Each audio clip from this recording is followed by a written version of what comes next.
Live. It's preparing. Where's my phone? Oh, it says we're on Facebook Live. You know, oh boy. It's amazing, the world of technology, how it doesn't work when you want it and it works when you don't want what, right? Hey everybody, it's Mike Pingel here with the Mike Pingel Show. I am here with Frank DeCaro. Let me tell you a little bit about this man. I know you know his voice. He was the voice of the long-running Frank DeCaro Show on Sirius Radio. He has also authored 4 books. The one drag we're going to talk about today, the Dead Celebrity Cookbook, the Dead Celebrity Holiday Edition Cookbook, and Mackey, all about Bob Mackey. He is also has a lot of different hats he wears. He's a host, an author, a comedian, an actor, a journalist, a pop culture guru, a TV or radio personality, and a dieter. Non-stop diet, although this, I'm telling you, the COVID-19 bounce has hit hard. I'll tell you, it has come to roost. It's like I'm sitting here and I'm looking. I'm 5 feet from Ina Garten's lemon poppy seed bundt cake recipe. It's like I've got it on my stack of to do.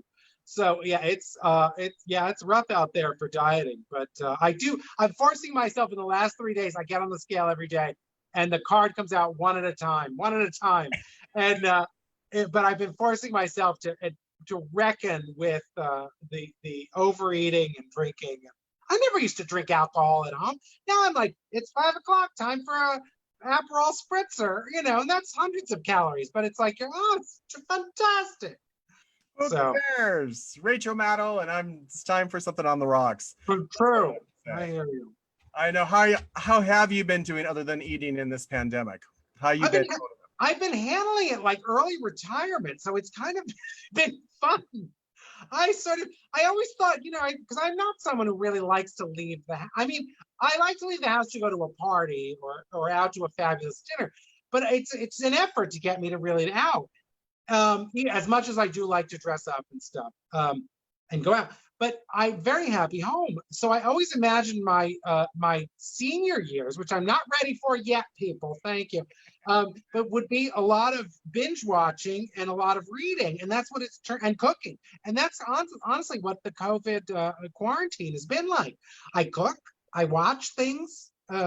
We watched 60 hours or whatever it was of Downton Abbey in less than 2 weeks. I mean, we didn't leave the 20s for long. We were there. So it was very fun, and we're 2 seasons into The Queen now, or The Crown. Yeah. And we've watched 2 seasons of that in the last week or so. So we don't mess around. But and I'm obsessed with Barnaby Jones from my childhood. Remember Buddy Ebsen? Yeah, you're not the first person to say that. Someone else told me that just recently. It's not. I don't even know if I liked it that much the first time, but now I'm loving it. And so when we have nothing else to do, we watch Barnaby Jones.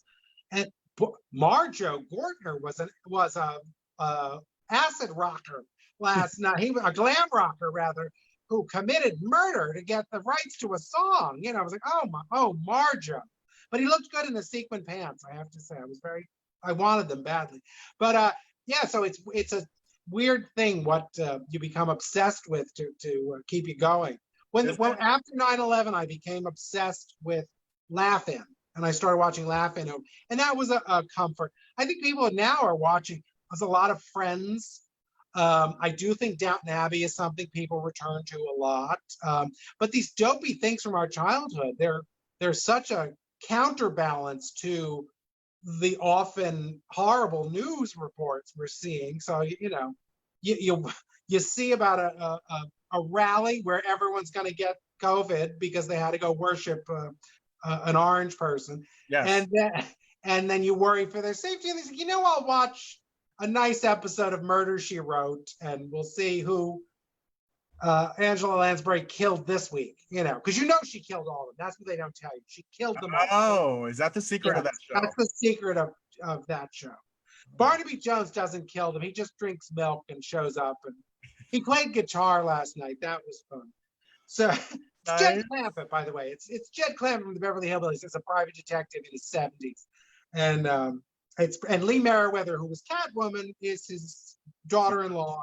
and assistant. And so, yeah, so I watch it. But he drinks milk. That's his little that's the stick. affectation. So Kind of like Kojak with his like lollipop. lollipops. Yeah.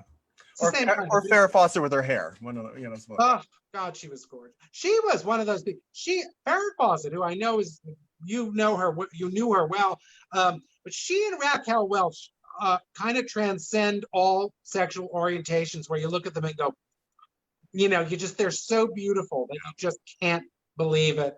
I think Mariska Hargitay and Sofia Vergara are kind of in the same boat.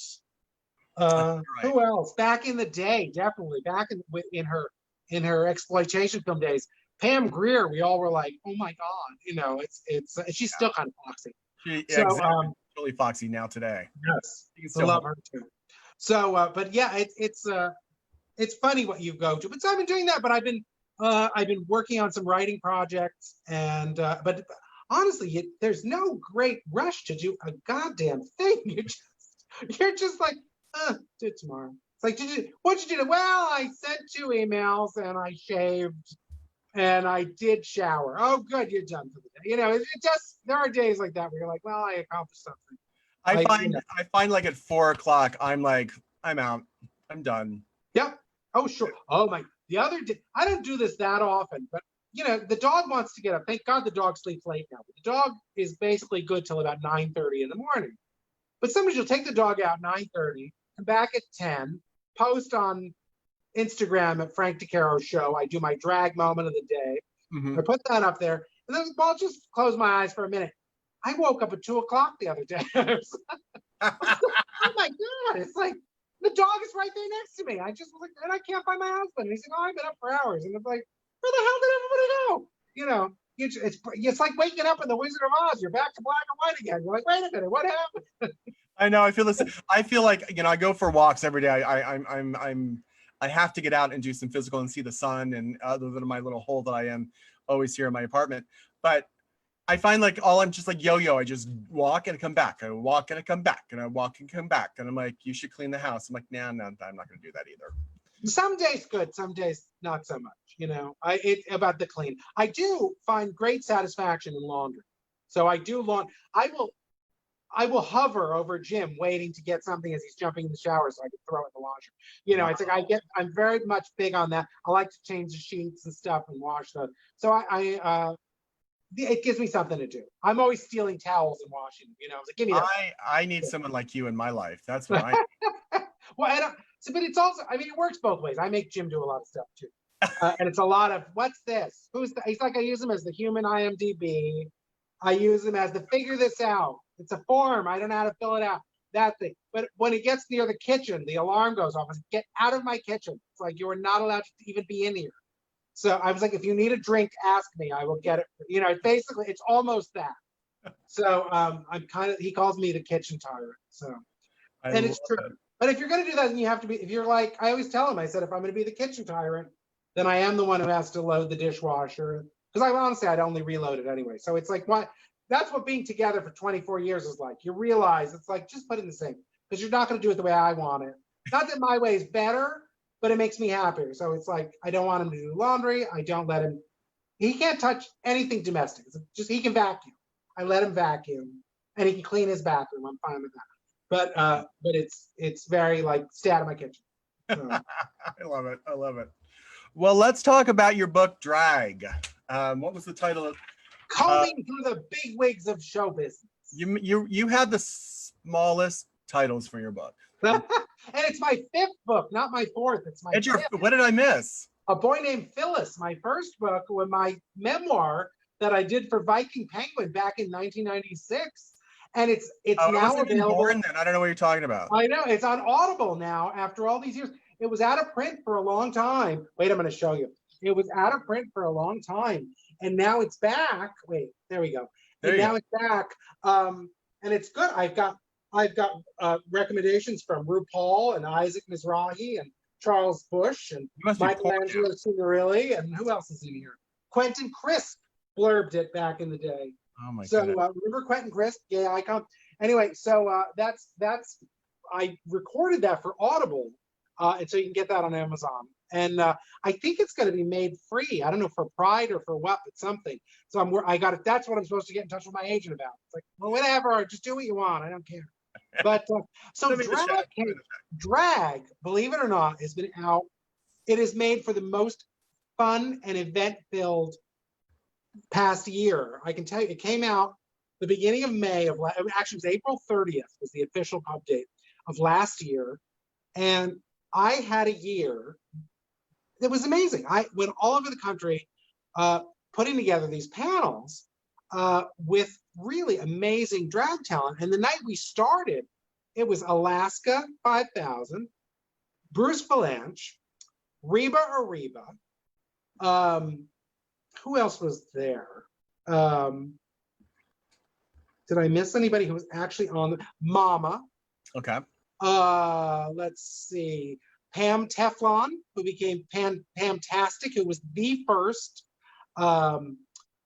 Tupperware drag queen, the first Pamtastic, Pam Teflon. And also Michael Gross, who was the father on Family Ties. Yep. His Broadway debut was as the drag queen in Bent with Richard Gere and David Marshall Grant. Wow. So he was Greta the drag queen who came down and sitting in the moon, you know, and kind of spidery descending on the stage. And she was a Nazi sympathizer, you know. But yeah, that was his Broadway debut. So he was there as well. It was pretty amazing. It was Cassie Roll was there too. Would love her, you know. So it was very fun to have all of them there. And then I did them in New York. I had Lipsinka and Brini Maxwell, and I went to Chicago, and we did it with Lucy Stool, and it was hilarious. And we did it with Chili Pepper, who is legendary Chicago female impersonator drag queen, Oprah's favorite drag queen. And so I did that all over. I did it in Minneapolis, Austin, where else? We did Orlando. We did an old Disney drag one, and how Disney cosplay and drag overlap.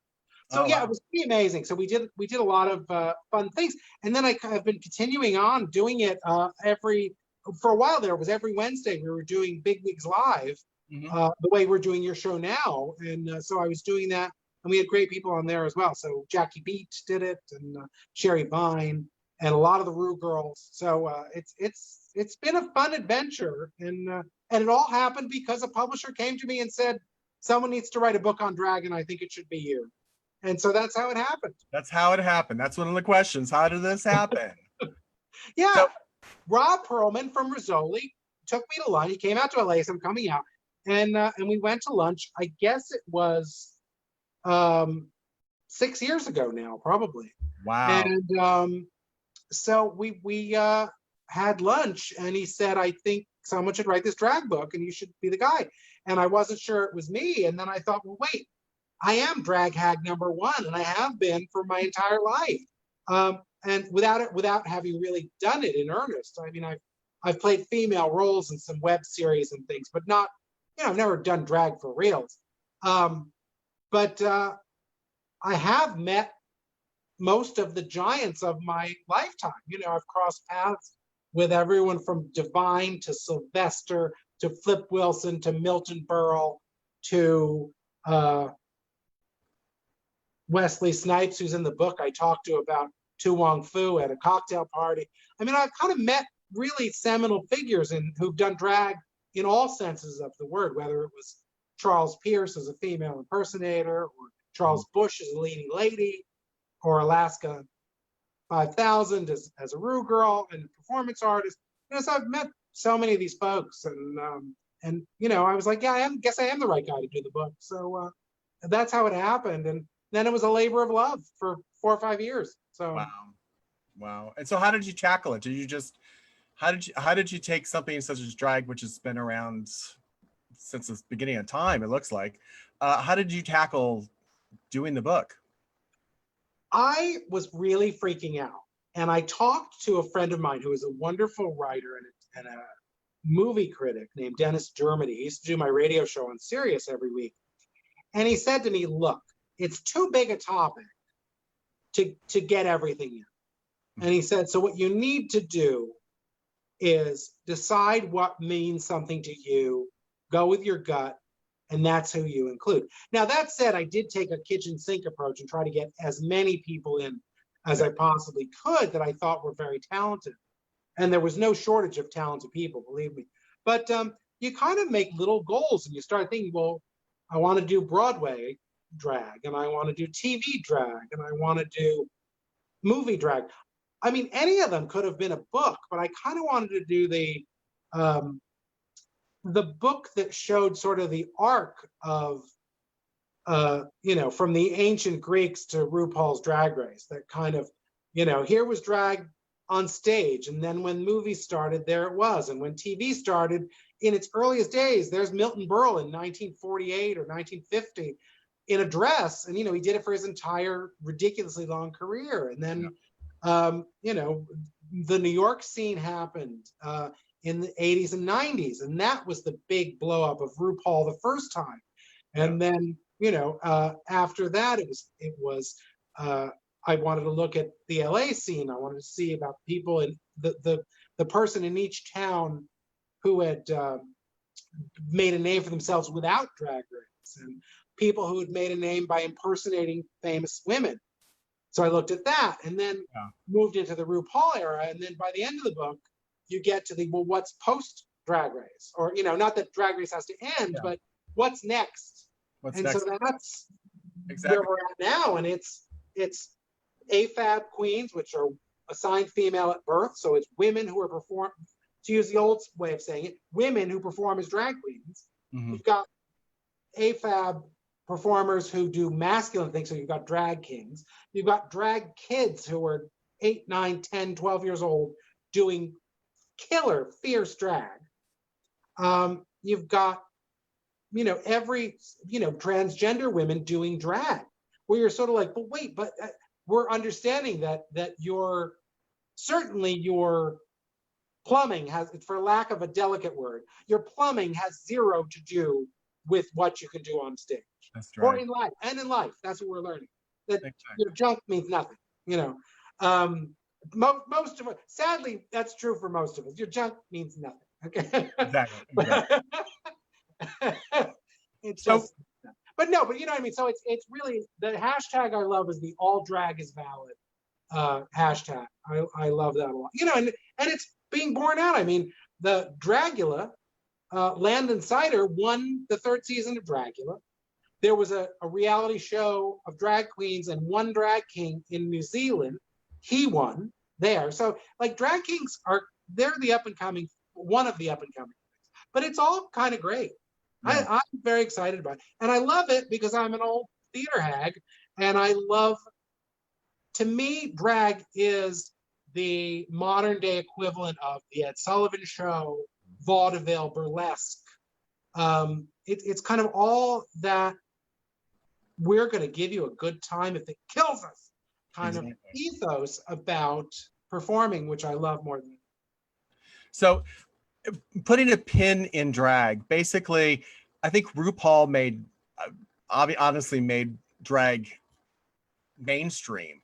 Yeah. What was drag before Rup, and what is drag, what did she do to it? Why did it become huge after she brought light to it, pretty much? First of all, I think RuPaul's Drag Race and the people who made it, the World of Wonder people who made it, those people brought every bit of their LGBTQ queerness to that show. They brought every wig stock they ever attended, every drag show they ever went to at the Pyramid Club, every campy film they ever sat through. They brought it all to that show. It really is an amalgam of camp and color and entertainment and drag and all that. But the real secret of Drag Race is it's a really good reality show, and it just happens to be about drag. I hate reality television, and I won't miss a Drag Race in any incarnation. I mean, I love it. I watch Untucked. I watch The Secret Celebrities, although I got in trouble because the producer saw me post. I said, those weren't secret. Those were unknown. One of the weeks on Secret Celebrity, I was like, oh, I'm being a shady bitch and I should stop. But but it was true that last week, which is like, what the hell are these people? But it's just showing my age probably. But I think that Rue has shone a light on how brilliant drag performance is. Yeah. And whether people are on it or not. I mean, there's a school of thought that it's tarnished people who are not on it, because there are admittedly audience members who don't want to see someone who hasn't been on Drag Race. And I get it. Yeah. But that's unfortunate. You know, that's like never listening to music that didn't just come out. It's stupid. Yeah. You know, it's self-harming. You're not, there's so much more you could be enjoying if you were looking around. But that said, the light on the art form of drag has helped drag kings, drag kids. You know, it's like all of it's come about because people are now fascinated with the topic. So yes, if you win Drag Race, it's a huge boon to your career. Yes. Yeah. But if you're a drag performer who's never been on there, but suddenly people know what a drag queen is, that's great. And if they go to a drag queen show and then they see a drag king perform, they're like, hey, that guy's fantastic, you know, and you're telling me they were born a girl? Wait a minute, you know. And then if they're, you know, but they've got the cut chest and, you know, the boobs and the underarm, you know, I mean, they're doing as much transforming as anyone. So it's kind of opening the world up. As I said before, the hashtag I love, all drag is valid. And, you know, should be all good drag is valid, but it really is all forms of drag. But, and it shakes out. It's the people who are good are going to be in it for the long haul. You know, I think 10 years from now, you'll still be hearing about Alaska and Bianca and Chad Michaels and, you know, a lot of these people, because they aren't, it's not a flavor of the month for them. It's like, it's as Alaska says, it's her calling. And, you know, it's you do. And I think our calling, I mean, you both of us share a love of classic pop culture and wanting people to appreciate it for how funny and good and campy and delicious and truly wonderful it was, and comforting that it is and was. So, yeah, I'm going to make sure people are not forgotten about it. At least as long as I'm around, the performers who are in my drag book are not going to be forgotten because I'm going to keep talking about them. So somebody else. Well, talking about that, who is your favorite drag queen? Performing now or anytime? Or yes. Ever? Okay. I shouldn't admit this, but it's true. I have many. I'm a huge fan of a lot of the I love Miss Coco Peru, Lady Bunny, Jackie Beat, Sherry Vine, Joey Arias, and know them all and love them all. Dixie Longate is as funny as anybody has ever been. But my favorite is Dina Martina. Dina is the most deranged performance artist. And I think that she goes to places you could be left in a room for 1,000,000 years and you would never go to the place that she goes. And it's hilarious. So, but also, and that's it. I also, of people who've been on Drag Race, I'm really adore Alaska and Bianca. This season, I thought Gigi Good gave me goosebumps. That bitch was giving me life. As much as I was happy with Jada winning, Gigi, I just was so taken with. But no, there's always, I love Ginger Minge. I think Eureka O'Hara on that we're in Bob the Drag Queen, you know, Shangela on that We're Here show on HBO. They were wonderful. The gang from Dragnificent was fun as well, but not. I liked We're Here better, but they both were quite good. Although I want to tell these girls, if you were a drag queen and you showed up in, can we swear? We could swear, right? You show up in bumfuck, and then you got to stay there for a week, and there's like, you know, Confederate flags hanging and all this shit, and then you're supposed to make people over. I said, I want to do a show. 3 drag queens show up in a town. They see the Confederate flags, that there's nothing going on. They get back on the bus. They get the fuck out of town. It's called We're Out of Here is the name of the show. It's not We're Here. It's We're Out of Here. And you don't make over anybody.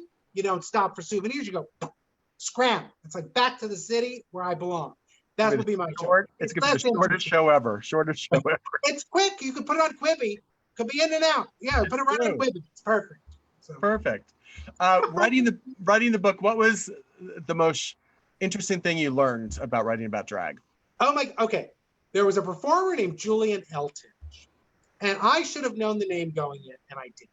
And I'm sitting talking to Charles Bush, who is one of the great playwrights and leading ladies of our time. And he said, Julian Eltidge really is the mother of us all. And I said, oh, I don't know. He said, oh, wait till you find out. So he started telling me stories. Well, I started doing research on Julian Eltidge. Julian worked at the turn of the 20th century. And by 1912, as a free male impersonator, by 1912, he had a Broadway theater named after him. The Julian Eltidge Theater was designated that in 1912. So 108 years ago, a drag queen had her own Broadway theater. Not an off-Broadway, a Broadway theater. And it's now a multiplex in New York City on 42nd Street. It's been sort of consumed by this multiplex. But it's still there. The facade's still there, right near the Port Authority. Such a lovely part of town. It's the Julian Eltidge Theater facade is still there. But he had a magazine for women. He did movies. He did Broadway. He kind of was the RuPaul of 1912. And so that finding out about him was the most amazing thing. And I think the other thing that was truly amazing to me is that the more you scratch, the more you find. It's just when you think, oh, I've got it all. Someone just did a feature recently on legendary drag queens, and it was like 10, and I think I didn't know 6 of them. And it really was like, oh my God, and it's like queens have been at it for ages. And so it was fascinating that you really could, just when you think you've written the book on drag, you realize somebody else needs to start another one and dig more. And I realized that with the Dead Celebrity Cookbook and Christmas in Tinseltown, which was the Christmas version of the Dead Celebrity Cookbook, and this book, it really is trying to ask for a little bit more immortality for people whose work I've admired. That's kind of the to not get mushy about it. That's sort of it. And I think since my parents passed away in the 2000s, I think that notion of leaving something behind is more important to me. And so when I find out that there are performers that drag lovers who think they know everything have never heard of, I want to get the message out there. And I feel that way about performers, comedians, when I see a 20-something wearing a T-shirt with Paul Lynde's face on it, I'm thrilled. It's like, oh, good. Maybe the old queen will hang around a little bit longer.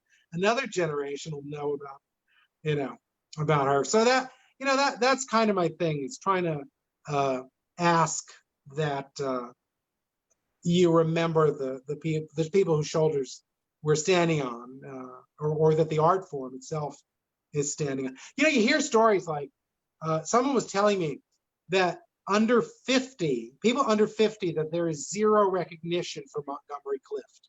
And you're sort of like, he was Montgomery Clift, and no one knows who he is. There's that kind of thing, and you're just like, oh my God! It's like, how soon before somebody's like, who's Joan Rivers, or who's Madonna, or who's these titans of our lifetimes? It's like, well, So as long as I'm around to talk about it, we'll keep blabbing and mentioning these names and saying, Google it for God's sake. So Google it, or buy the book and read it, for heaven's sake. Exactly. So now your book is out in audio too. Yeah, Lady Bunny and I recorded it. Can you believe that? That crazy coconut. Bunny did the girl parts, and I did the me parts, and which might be girl parts too, actually, but we'll see. But I did the narrator, and Bunny was all the drag queens in the book. So and it's available. I'm on CD. That killed me. It's one thing to be downloadable, but look at this. It's like, I didn't open it yet. It's good. It's very truthful. Did you listen to yourself? No, it's just me. But but Bunny and I did that. So that's on audio, and a boy named Phyllis is on audio. So I have 2 audiobooks now, which is exciting for me. So wow, it's fun, and recording them is fun. You sit in a little room, and you do your thing. Were you guys together when you did it, or were you separate? No, separate coast. We were laughing because I was like, oh, but I had this adorable guy who was the engineer, just the cutest, with the big things in his ears, whatever the hell, those gauges in his ears. Oh yeah, Couldn't have been cuter. he ordered, this is not only, I'm sitting there thinking, boy, are you a cute little snack cake? And meanwhile, I came out over the recording session. He said, oh, I ordered your book while you were taking a break. And I was like, you bought my book while I'm sitting? He said, yeah, I should have. And I was like, oh, but he was bringing me, he's like, oh, it's Taco Tuesday. We'd eat, and then it'd be, oh, there's donut. So I mentioned to Bunny, I said, oh, I was so well taken care of. And Bunny said, not a morsel. I didn't get a thing. Nobody gave me anything. It's like, I barely got water. I'm sorry, Bun, I had tacos. It's like, we were very well cared for. Nice. So and it was nice because he was exactly it was about 29, 30 years old. And that's exactly who you want to be reading this book, Yeah, but and they're much more open now than I think our generation and older, for a lot of these things. The kids are a lot different than when we grew up. So I know. The only thing I worry about, and I know there's a good excuse for it because there's too much current stuff coming in for some people to make time for history. Yeah. But you must make time for history. Not all, even if it's even if you read a wiki on somebody, but I always say, it's like, if I have to know who Nicki Minaj is, you have to know who Aretha Franklin is. Okay. That's just the way it goes. It's like, or Ella, usually I say Ella Fitzgerald, which is even older, but it's like, you really do need, it's like, and if you're my age or older and you decide I don't have to learn anything, no, you're copping out as well. Yep. Everybody needs to be intellectually curious about stuff that happened before they were born and things that are going on now. You can't, if you say, I don't watch television, nothing good is on, you're full of it. Okay. It's like, television's never been better. It's like, there's amazing, movies have been better. Yeah. Television's never been, movies have definitely been better, but television has never been better, you got to keep up with it, or at least, put a toe in the water, for God's sake. Exactly. Yeah. I make myself listen to new music. I make myself, at least educate yourself with what's out there, because, Yeah, and it's not, you don't have to like all of it, no.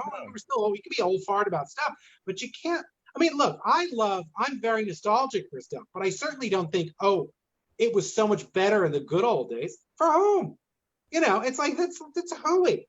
Yeah. It's like, and glory, I don't believe in glory days. It's like, were there periods in my life where professionally things were going my way in a huge way?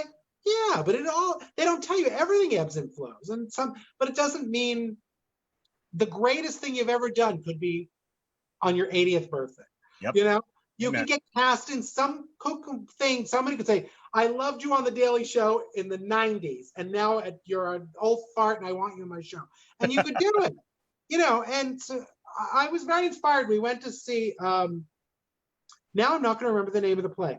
Elaine May was on Broadway in something that was like Gramercy Park. That wasn't the name of it, but whatever it was in a dress, or I don't remember now. But I did go see it. It was wonderful.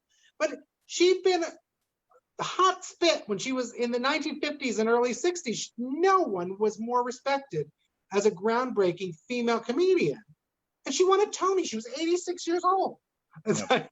She won her Tony at 86, like 2 years ago. And it's sort of, anything can happen. That's why crazy people go into show business. Yeah. If you're one phone call away, one job away from stardom, and then that goes away, and then something else happens. It's like, there's no security, but the highs are very high. So you go into it and the only thing that you have to fight against is when people have decided they've heard enough and you're like, I'm not done talking yet. I'm sorry, I'm in my 50s, but I'm not done yet. There's that feeling, and you're like, well, I'm just gonna keep talking, so tough on you. But you have to find the wherewithal to keep going. Exactly. That's the hard part. As you get older, that's the hardest thing to see. Yes. Getting over what's the point anymore? Moment. Get out of bed. Who cares? Yeah, but you have to do. I went to see Jake Gyllenhaal in Sunday in the Park with George, with Annalee Ashford, is that her name?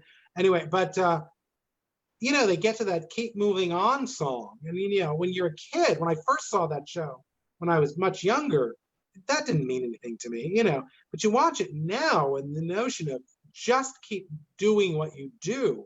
When you're older and you hear that, it's just, you gotta take them. I sat there in a puddle. I was weeping during that show because it really was, that's what we struggle with. As you get older, you're like, how do you keeping on in the face of everything that's new? And how do you fight for your own voice? You have to sort of stick to what you're good at, but you also have to know what else is going on there. And, I love new technology. I think doing stuff via Zoom I haven't talked so much in 5 years, since my radio show ended. I'm on Zoom a lot, being interviewed and talking, and people like it, and it's, it'd be nicer if we were all getting, the moment this was over, there was $500 in our checking account that wasn't there before. But, it's nice to have people want to talk to me, and believe me, it's not lost on me. I appreciate the opportunity with your show and others that are like, come on, you old girl, get back on that horse and talk to us. It's like, okay. Talk about some drag. Now, I noticed in the book, and I have to applaud you and thank you, and it made my heart warm that you mentioned the Charlie's Angels episode that we had a drag queen on in 1981. Wait, Angel on the line. Is it one angel? One angel, right? Angel on the line. Yes. Kelly was on the line. Tell me it's not the most deranged episode. First of all, if it were done today,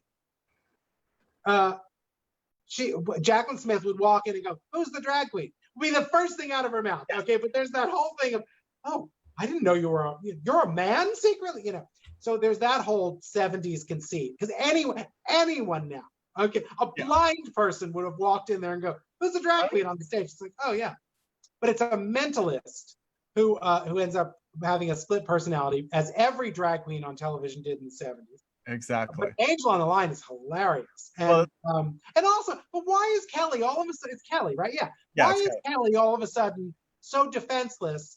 And she could kick butt, but not in that episode.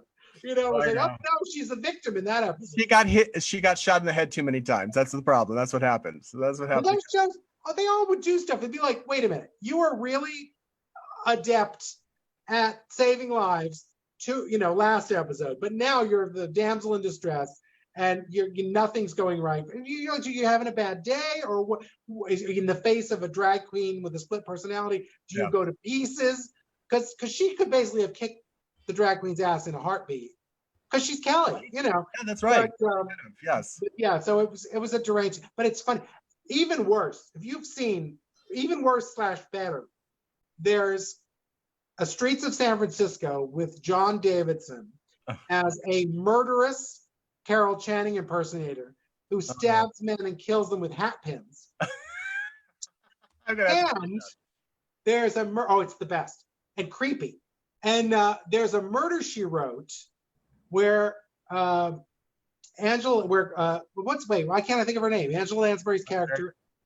What's on Murder, She Wrote? Yeah, Jessica Fletcher.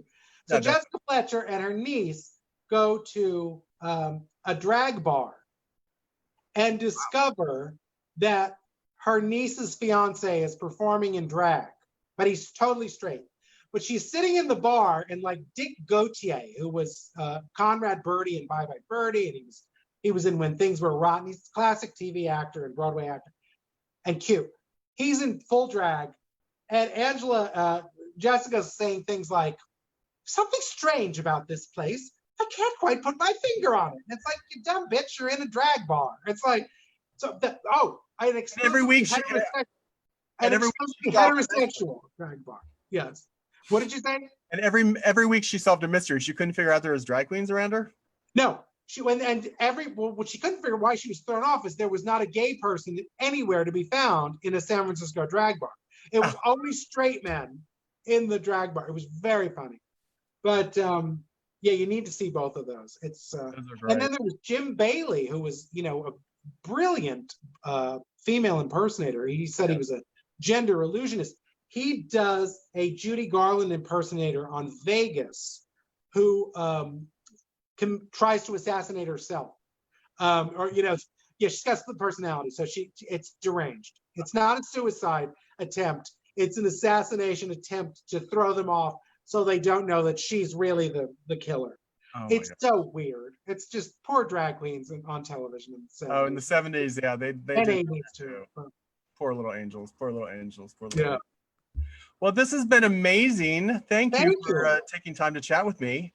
It's always a pleasure, especially after my 2-hour marathon with Billy Masters today. It just didn't end. We had such a good time, but it was. Oh, that's good. It really was the Angels in America length podcast. It really. We broke for lunch. We came back. Alaska wore wings. We did everything. It was really. Oh my God! Oh my God! Oh my God! So what is next for you? Do you have something else you're working on you can talk about, or? I'm putting together a proposal. I want to do the same kind of treatment I did for drag, that sort of kitchen sink approach, and I want to look at the disco phenomenon, not just the music, but the clothes, the lunchboxes, the Ethel Merman disco album, the Arthur Murray dance classes to teach you to hustle. The Brady Bunch variety show doing disco versions of whatever, really looking at how disco influenced the culture briefly and how it had to, how it came to be run back underground by sort of make America great again kinds of voices saying the gays and the blacks and women have gone too far with this disco thing. They're kicking rock and roll off the air. We've got to put a stop to it. It's kind of the same impulse as MAGA. And so I think it's the right moment. And also, we're coming up on the 50th anniversary of the first disco song. So, I think the first, and I don't remember the title, but the first one is considered around 73. So the old girl here better get cracking if the book is supposed to come out, if I want to get a book out by 2023 or 24, I don't think I think you're nuts off. 73. No. I'm is not that scary? I can't be that old, for God's sake. Oh, please. I'm still, what am I in? I'm in my early late 50s. That's but it's weird because, and also someone showed a picture today on Facebook of I'll think of his name. Anyway, it was the actor from Network and not Peter Finch, the other actor. I can't think of his name. Classic, wonderful actor.